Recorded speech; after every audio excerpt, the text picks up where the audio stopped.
Hi, I'm Janesh Patel. I'm the CEO of UptimeHealth. I hope these videos you're about to watch are going to help you understand how you can use UptimeHealth to automate your facilities and equipment management for your practice. Let us know if you have any questions. We're looking forward to helping you in the future. I'm going to go over a semi-in-depth overview of UptimeHealth and how we help our clients. In this platform, you'll see a 4-location dental organization that's trying to manage their equipment and service and compliance all in our tool. When somebody first logs in, they're going to see this dashboard, and every line item is a facility. So you can easily access, especially if you manage multiple locations, all their facilities, how many devices you have at each one, what's your compliance score, and how many open service requests you have at any given time. The biggest goal is we want you to be very comfortable with how your operations are doing and are they following the direction that you set out to them.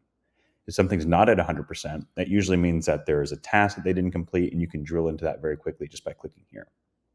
The next section is our devices section. Here is where people come to roster all their equipment. As part of the onboarding process at Uptime Health, we help you build out your entire platform for you, so you don't have to do any of the heavy lifting. What we'll do is we'll help dispatch a technician or work with your existing technicians to understand what are the makes, categories, and models of all the devices in your buildings and where they're currently located. Each device then gets its own unique device record, where we even have more detail about this unit. Everything from who's the manager of this device, who's your assigned technician group that services it, and then we even grab other data points like purchase cost, expected life, purchase year, serial number.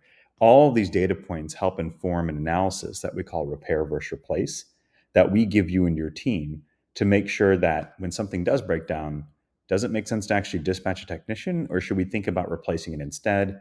And we use data to help inform whatever recommendation we give you.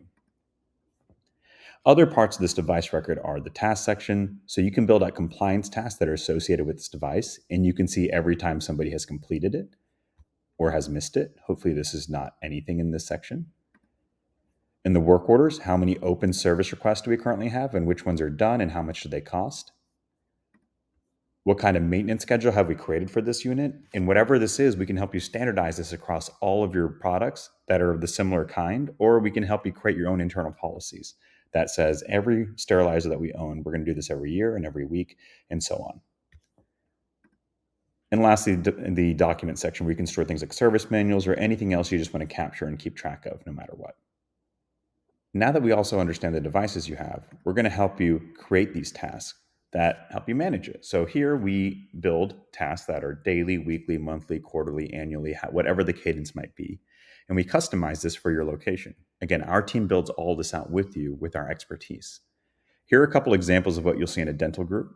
So one that's very common is purging water lines. So let's open up how this works. Every task you can give a name, you can give a description, you can give it a category so you can pull reports on that. You can add subtasks if that's necessary. You can even require notes be completed on this task before somebody has the ability to close it out. You can add a supporting link. This might be a YouTube video of how to actually complete this. This is really good for training, especially of new employees that might not understand how your practices do this exact task. You can even attach SOPs. All of this will be accessible to any new person that's logging into the tool. And lastly, down here, we can understand what's the cadence. Here we said daily, but let's say we want to do it every 2 weeks on a Thursday. Whatever this is, we're going to help you customize it.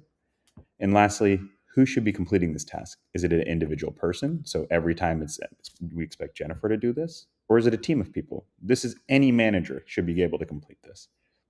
And lastly, we just want to know where to document this. What facility does it belong to? And then is this device specific?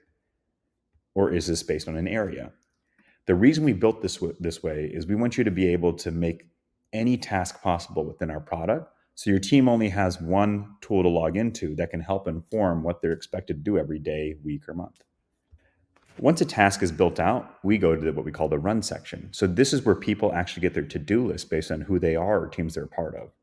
And you can easily see overdue tasks or things that are due for them today. To open it up, you click this button. It'll give you that supporting link, any other details that you have added. They can add notes here. They can upload an image if you want proof of it, or they can just hit complete task. And this timestamps, dates, and signatures it just based on who completed that. Now, for managers, we understand overview is definitely important. So here we give you the ability to see across all your locations And based on where they're at in their score, you can see, well, 100%, that means I have peace of mind that everything is done. But what about the 44%? Here we can see that we completed these 7 tasks, when they were done and who did it. But you can also see which ones were missed, which is just as important. So we can see that we've missed the inventory controller for the last 3 days. Maybe we need to call them up and explain the importance, or we let them know before they go home, please close out these tasks. You can see how this makes managing multiple locations extremely simple. It also creates a sense of accountability and compliance for your system. And one of the last things I'll go over is, how do you actually manage the equipment once it needs a repair or a service request? Well, it's simple. Here, what you would easily do is come here and find the device you're looking for. You can hit I want to request a repair. Because everything's happening through our system, we'll tell you the last time it happened, what date, how much did it cost, who actually did this work for you. You can even access that work order in case you want to review it to see if there's anything you can do internally before you dispatch somebody. And we'll even give you our recommendation. Remember how we said it was replaced? This might be a moment that we look internally and say, maybe we don't get this repaired. We just ask for a quote for a new product instead, because the data, maybe it's the failure rate, the age of the equipment, it's already depreciated, its expected cost of ownership in the next year. All these data points we take into consideration when giving you this recommendation. But if you want to go ahead with the repair, we just ask you give it a repair, what kind it is, what's the criticality, any kind of issue that you might be expecting the technician to help with their diagnostics of it. And lastly, we already know who your technician is, so we've put this person here as a default. Once you hit create request, it actually opens up a work order.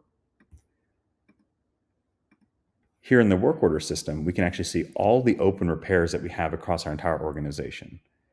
Now, all the views that you're seeing, they're going to be 100% customizable. If you're only working at one practice, you'll only see the repairs, the devices, the facilities at one practice. If you manage multiple, you'll see them all. We can help provision that view appropriately. But the biggest key is we're giving you transparency of what's happening in your buildings. So if you ever want to see what the status of a request is, you can see it here. If you ever want to drill into seeing more detail about it, well, they said they're going to come out between 2 and 4 in June. They expected it's going to be a $200 repair. You can chat back and forth. This will actually send a text message to your technician, but you can also get updates from your technician about where they are. And that way, your office manager, your dental assistants, whoever needs to know this information, can access it in real time.